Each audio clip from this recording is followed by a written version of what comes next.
नाजरीन आदाब, आप देख रहे हैं INN चैनल। मैं हूं शेख अहमद अली। आज की ख़ास बात में हम देखेंगे कई अहम कौमी और बैनुल अक़वामी ख़बरें। बिहार असम्बली इंतखाबात के 3 मरहलों में से 2 मरहले आज ख़त्म हो गए। दूसरे फेज़ में 94 सीटों पर 54.05% वोट डाले गए। इन्हीं 94 सीटों पर 2015 में 56.17 यानी 56.17% और 2010 में 51.7% वोट डाले गए थे। यानी इस बार 2010 से 3% ज़्यादा और 2015 के इंतखाबात से 2% कम वोट पड़े हैं। हालांकि आज हुए दूसरे फेज़ में वोटिंग का फाइनल आंकड़ा इलेक्शन कमीशन 1-2 दिन में जारी करेगा। बिहार में पहले मरहले में 71 सीटों पर 55.9% रायदही हुई थी। तीसरे फेज की वोटिंग 7 नवंबर को होगी। नतीजे 10 नवंबर को आएंगे। बिहार के अहम अपोजिशन राष्ट्रीय जनता दल आरजेडी के रहनुमा और महागठबंधन के वजीर आला के उम्मीदवार तेजस्वी प्रसाद यादव ने आज कहा कि रियासत में तब्दीली की लहर चल रही है और उसकी वजह से लोग कोरोना जैसे नामसाइद हालात में भी बढ़ चढ़कर वोट कर रहे हैं। तेजस्वी यादव ने कहा कि अपनी मां और साबिक वज़ीर आला राबड़ी देवी के साथ दूसरे मरहले की हो रही वोटिंग के लिए दारुल हुकूमत पटना के पोलिंग स्टेशन नंबर 107 पर वोट डाला। इसके बाद यादव ने सहाफ़ियों से बातचीत में इस मरहले में भी लोगों से वोट देने की अपील की। यादव ने कहा कि रियासत में तब्दीली की लहर चल रही है। यहाँ के लोग तालीम, दवा, कमाई, आबपाशी, महंगाई, सुनवाई और कार्रवाई वाली हुकूमत का इंतखाब करना चाहते हैं।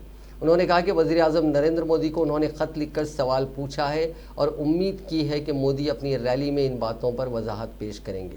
रियासत ख़राब दौर से गुजर रही थी। सैलाब, कोरोना और मजदूरों के हालात सभी को मालूम है। उन्होंने कहा कि नीतीश हुकूमत से रियासत के लोग काफ़ी खफा हैं।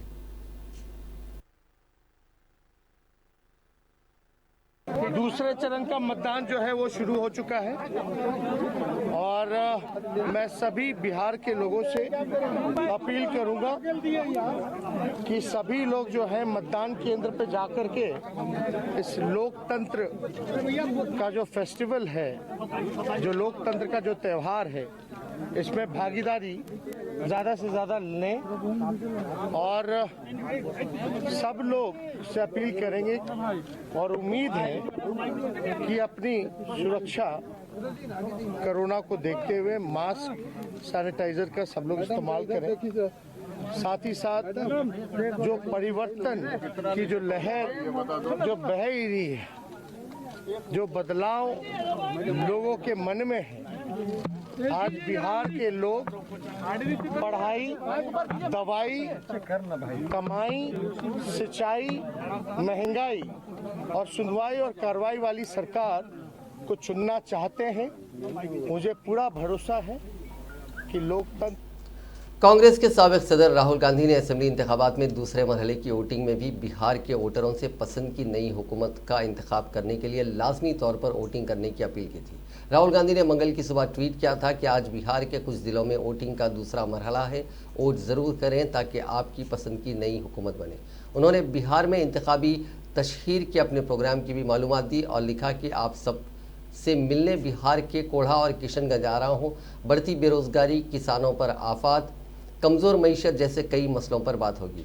वाज़ेह रहे कि बिहार में दूसरे मरहले में 17 ज़िलों की 94 सीटों पर आज वोटिंग हुई। पहले मरहले में 28 अक्टूबर को 16 ज़िलों की 71 सीटों पर वोटिंग हुई थी और आखिरी मरहले में यानी 7 नवंबर को बाकी 78 सीटों के लिए वोट डाले जाएंगे।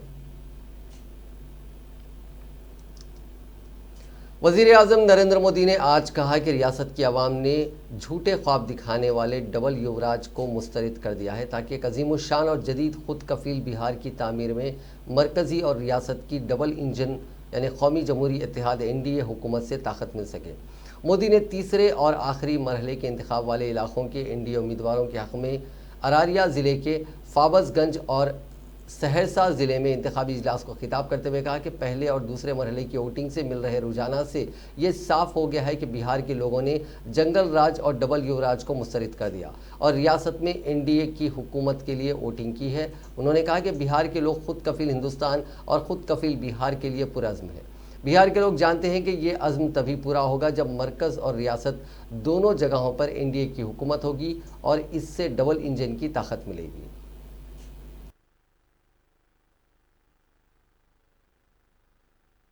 बहनों, बिहार के विकास के इन प्रयासों के बीच आपको सतर्क भी रहना है।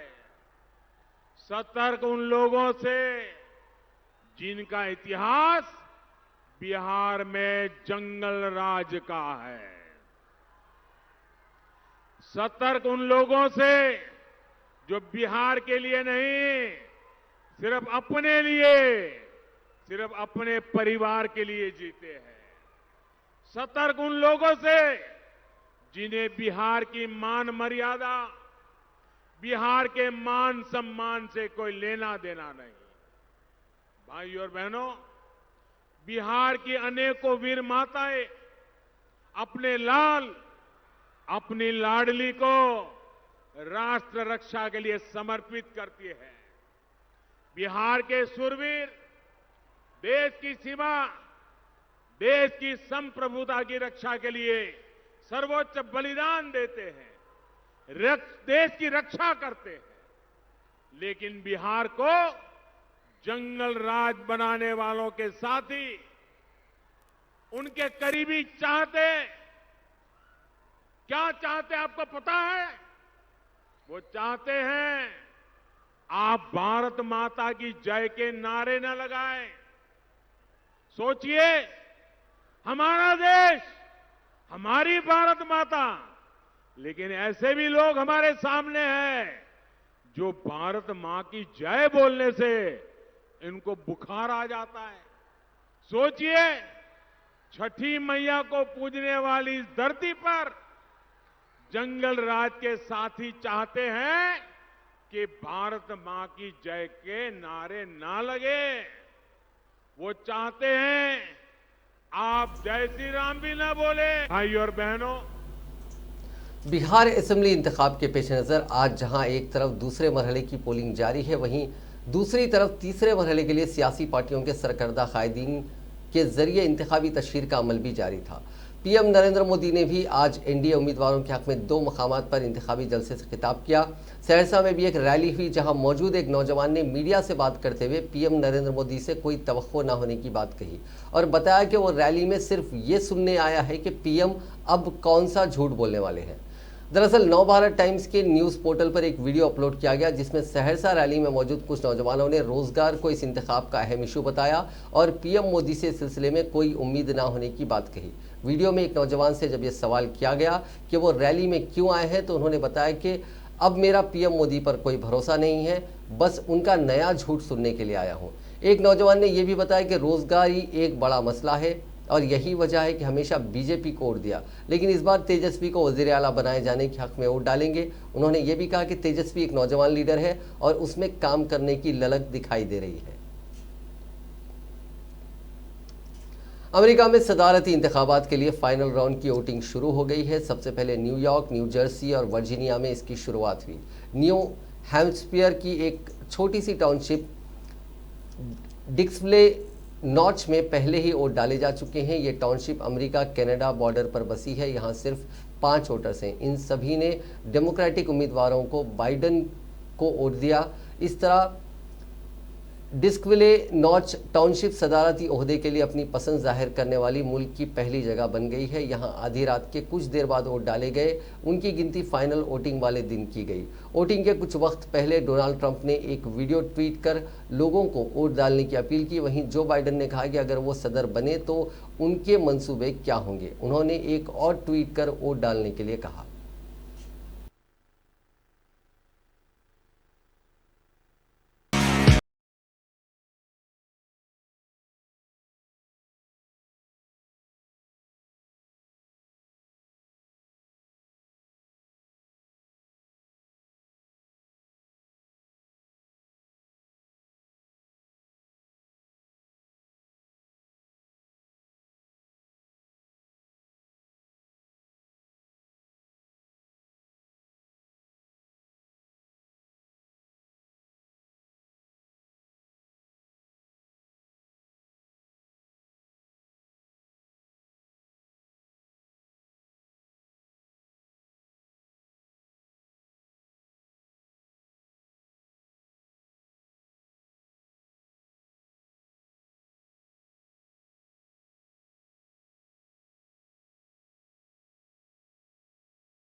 पूरी तरह से दो मुखालिफ खैमों में बढ़ चुके अमरीकी लोग सदारती इंतखाबात से पहले बंदूकों की खरीदारी पर उतर आए हैं। मंगल के रोज़ रायदही और उसके बाद तशद्दुद के अंदेशों से घिरे अमरीकन्स इस साल अब तक 1,70,00,000 से ज़्यादा बंदूकें खरीद चुके हैं। करीब 60 लाख लोग ऐसे हैं जिन्होंने पहली बार किसी तरह का हथियार खरीदा है। इनमें भी ब्लैक्स सबसे ज़्यादा हैं, करीब 40% खवातीन हैं। अकेले सितंबर में 18 लाख बंदूकें खरीदी गई, ये पिछले साल से 66% ज़्यादा है। अमेरिका में छोटे हथियारों की खरीदारी का एनालिसिस करने वाले एक्सपर्ट्स बताते हैं कि अगस्त तक पिछले साल के बराबर बंदूक बिक चुकी थी। वहीं सितंबर में अब तक की सबसे ज़्यादा बिक्री का रिकॉर्ड को छू लिया गया था। इससे पहले 2016 में सबसे ज़्यादा 1,66,00,000 बंदूकें बिकी थी। पूरे अमेरिका में सितंबर 2019 के मुकाबले इस साल सितंबर में हैंडगन की बिक्री में 81% और सिंगल लॉन्ग गन की बिक्री में 51% की बढ़ोतरी हुई है। बाकी तरह की बंदूकों की 50% ज़्यादा खरीदारी हुई। जानकारों का कहना है कि सेल्फ डिफेंस के नाम पर बंदूकें खरीदी गई हैं, इसलिए ही कपड़ों में रखी जाने वाली हैंडगन की सबसे ज़्यादा बिक्री हो रही है। फ्रांसीसी फिजाइया के जरिए अफ्रीकी मुल्क माली में एक फिजाई हमले में अलकायदा के 4 दर्जन से जायद अस्करियत पसंद हलाक हो गए। फ्रांसीसी फिजाइया के मिराज लड़ाका तैयारों और ड्रोन तैयारों ने वस्ती माली में मिसाइल दागे, जिसके नतीजे में कम से कम 50 दहशतगर्द हलाक हुए। बताया जा रहा है कि फ्रांस ने यह हमला जुमे के रोज़ बर्किना फासो और नाइजीर की सरहद के करीब किया। फ्रांसीसी हुकूमत ने कहा कि पीर को इसकी फोर्सेस ने वस्ती माली में फिजाई हमलों में अलकायदा से वाबस्ता 50 से ज़्यादा दहशतगर्दों को हलाक कर दिया। फ्रांसीसी वज़ीर दिफा फ्लोरेंस पार्ली ने माली की अबूरी हुकूमत के मेंबरों से मुलाकात के बाद कहा कि ये कार्रवाई जुमे के रोज़ बर्किना फासो और नाइजर की सरहदों के करीब वाक़ एक इलाके में हुई, जहाँ सरकारी फ़ौज इस्लामी बागियों पर काबू पाने के लिए जदोजहद कर रही है। पार्ली ने कहा कि 30 अक्टूबर को माली में बारखाने फोर्स ने एक ऑपरेशन किया था, जिसमें 50 से ज़्यादा जिहादियों को बेअसर कर दिया गया और असलाह और सामान जब्त किया गया। उन्होंने बताया कि 30 के करीब मोटरसाइकिलें तबाह हो चुकी हैं। पार्ली, जिसने इससे कबल बुमाको जाने से पहले नाइजीरिया के सदर महामदो इसफो और उसके नाइजीरिया के हममनसब इसफो कुटाम्बे से मुलाकात की थी, उन्होंने बताया कि ड्रोन के जरिए 3 सरहदी इलाकों में बहुत बड़े मोटरसाइकिल कारवां का पता चलने के बाद ऑपरेशन शुरू किया गया था।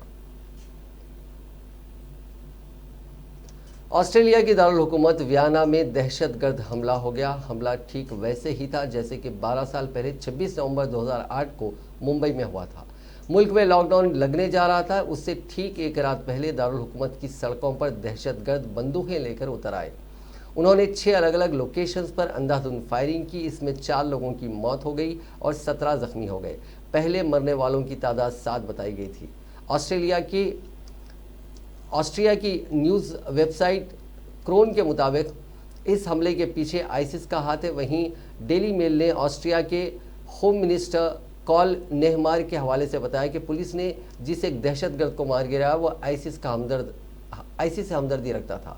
वियना पुलिस के जनरल डायरेक्टर फ्रैंक रूफ ने कहा कि पुलिस को लोगों की तरफ से 20,000 वीडियोस बतौर सबूत मिले हैं। हम लोगों के शुक्रगुजार हैं, इससे दहशतगर्दों की तलाश में मदद मिल रही है। अब तक 20% वीडियोस खंगाले जा चुके हैं। पुलिस तर्जुमान ने कहा कि हमले में एक अफसर मारा गया है, हम पूरी ताकत से उनका मुकाबला कर रहे हैं।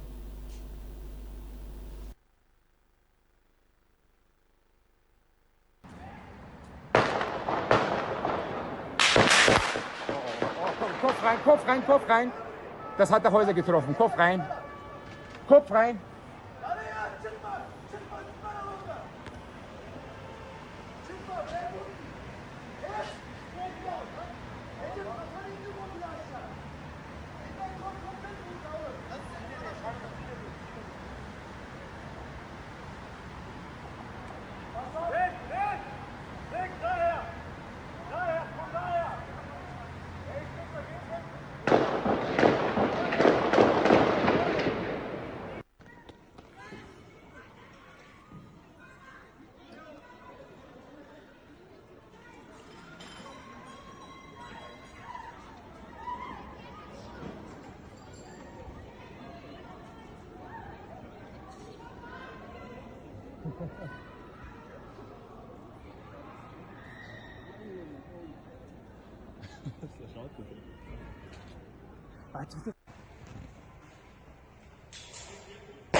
वज़ीर आज़म नरेंद्र मोदी ने मंगल को एक ट्वीट करते हुए कहा कि वियना में खौफनाक दहशतगर्दी के वाक़यात से वो शदीद हैरान और गमज़दा हैं।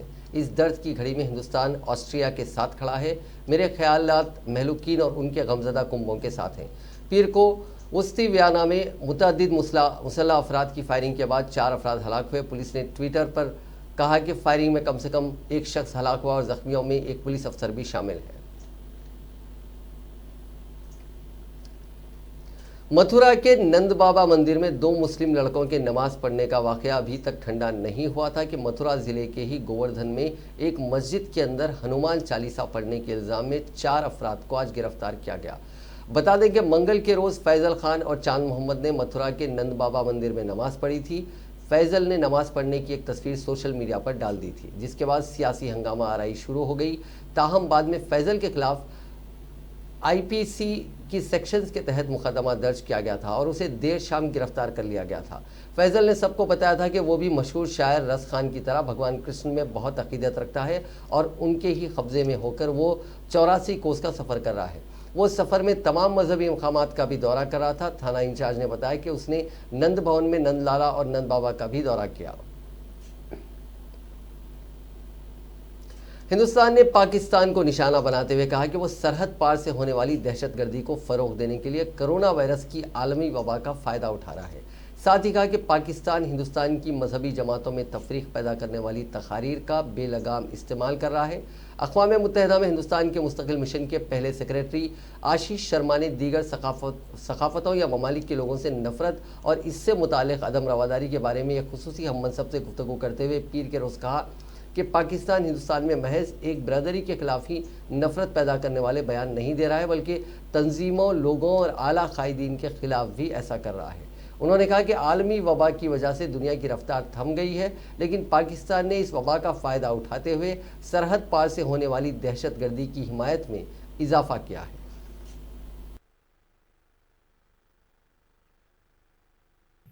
Madam Chair, while the world has come to a standstill due to the pandemic, but Pakistan has only enhanced support to cross-border terrorism taking advantage of the pandemic.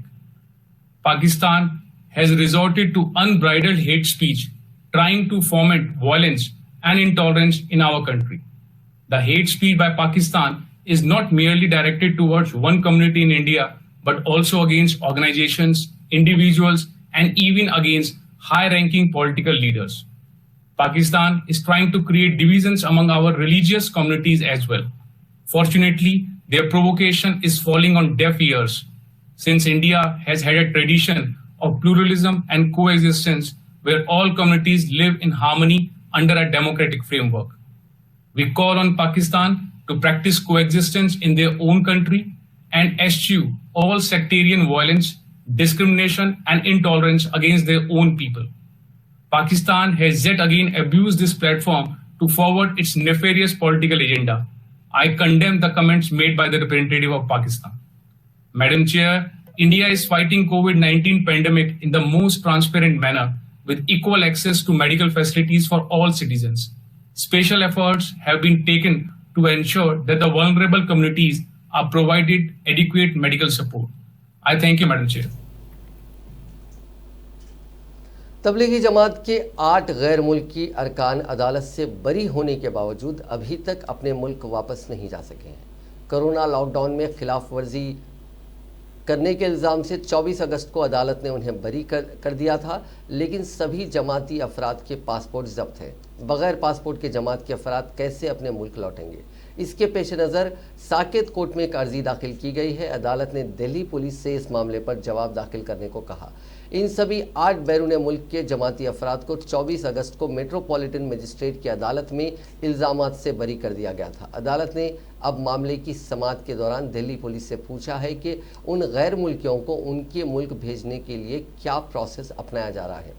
जमाती अफराद पर लॉकडाउन के दौरान हुकूमत हिंद के तैयार करदा रहनुमाना खतूत की खिलाफ वर्जी करने के इल्ज़ाम में मामला दर्ज किया गया था। हालांकि किसी भी गैर मुल्की शहरी को गिरफ्तार नहीं किया गया था।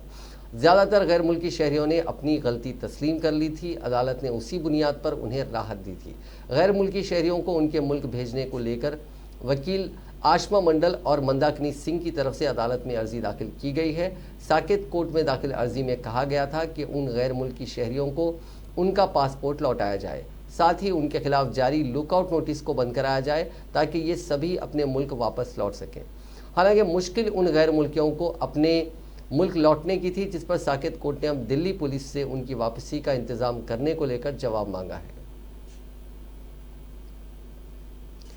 एक सनसनीखेज खुलासे में मुंबई पुलिस ने बॉम्बे हाई कोर्ट को बताया कि अदाकार सुशांत सिंह राजपूत की बहनों के खिलाफ बुनियादी एफआईआर दर्ज करना उसका फर्ज था, क्योंकि अदाकारा रिया चक्रवर्ती के जरिए उनके खिलाफ दर्ज कराई गई शिकायत ने जुर्म होने का इंकशाफ किया।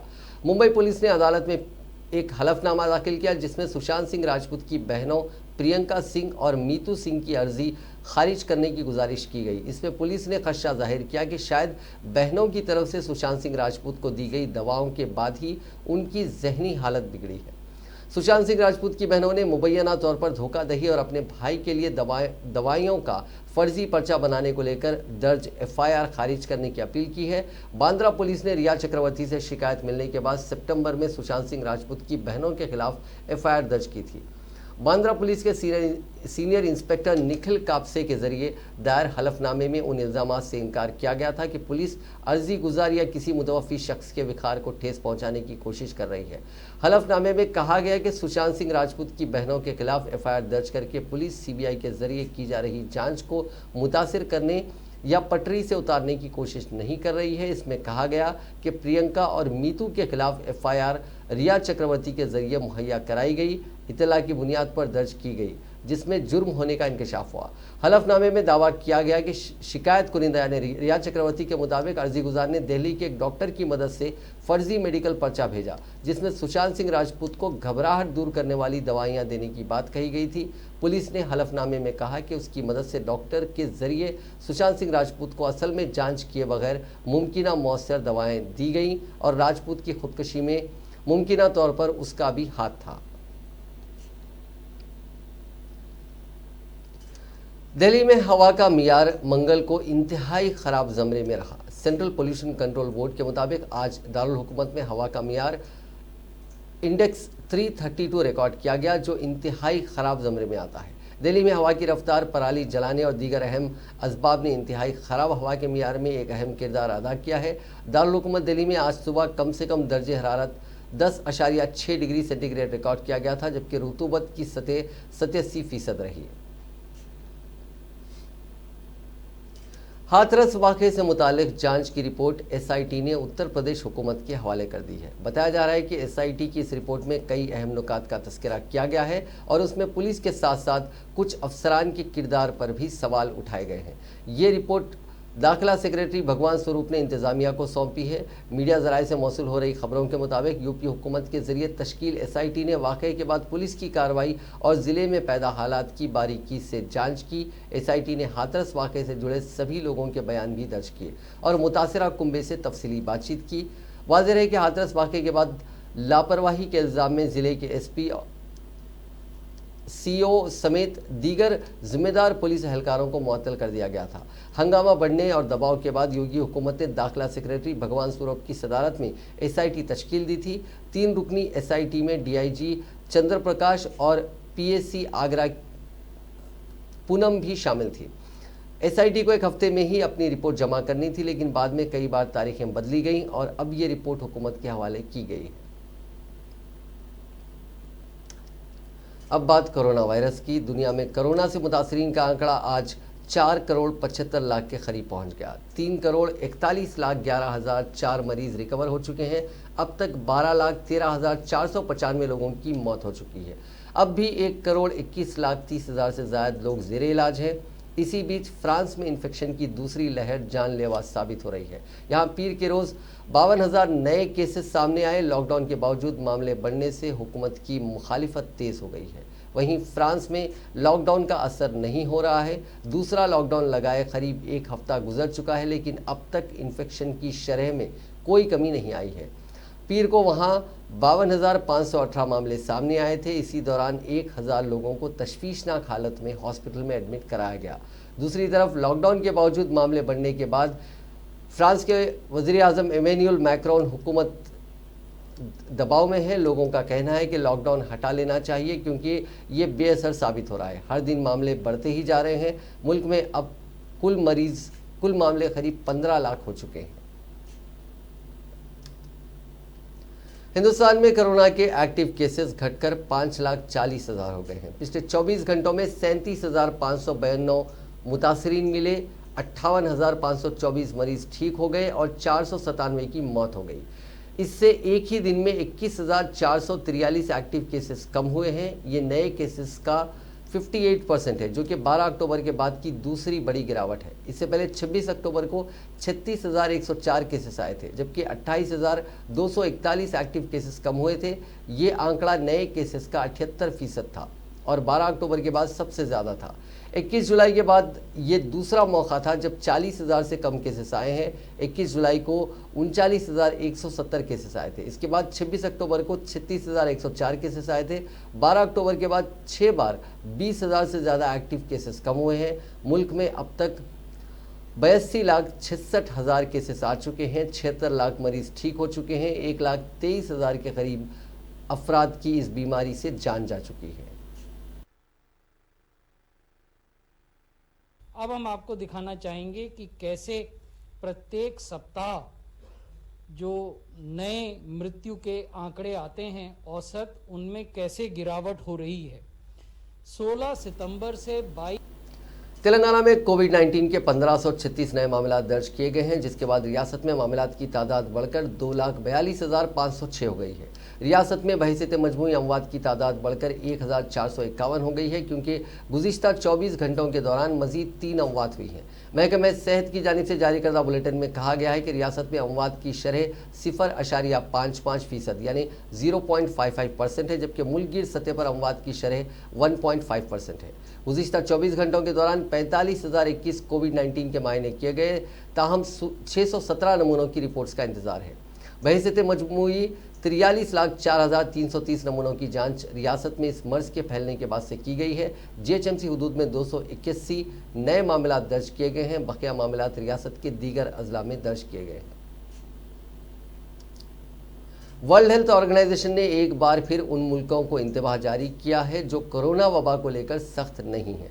WHO के डायरेक्टर जनरल टेड्रोस गैब्रियोसिस ने कहा कि अब भी वक्त है कि जब मुल्कों को सख्ती दिखानी चाहिए। अब भी बहुत देर नहीं हुई है, क्योंकि अगर हम कदम नहीं उठाए तो हालात हाथ से निकल सकते हैं। अब मौका है जब दुनिया के कायदीन को आगे आना चाहिए और मिलकर इस वबा का मुकाबला करना होगा।